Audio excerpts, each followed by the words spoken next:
তাহলে আল্লাহর দিকে আমাকে এগিয়ে যেতে হবে। কতটা এগিয়ে যেতে হবে?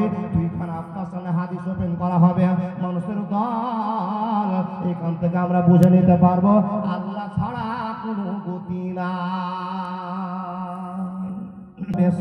من الخوف والجوع ونقص من الأموال والأنفس والثمرات وبشر الصابرين وبشر الصابرين।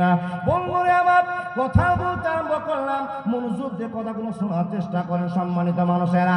আল্লাহর বান্দা, যখন মানুষ ভুল পথে চলবে, যখন মানুষ অন্যায় করতে আরম্ভ করবে, যখন আল্লাহ বলে ভুলে যাবে, আল্লাহ বলছেন বান্দা আমি তোমাকে কেমন করে স্মরণে করিয়ে নিব, আমার কথাটা তোমার মধ্যে কেমন করে বলিয়ে নিব, আমি আল্লাহ জানি, পৃথিবীর কেউ জানে না।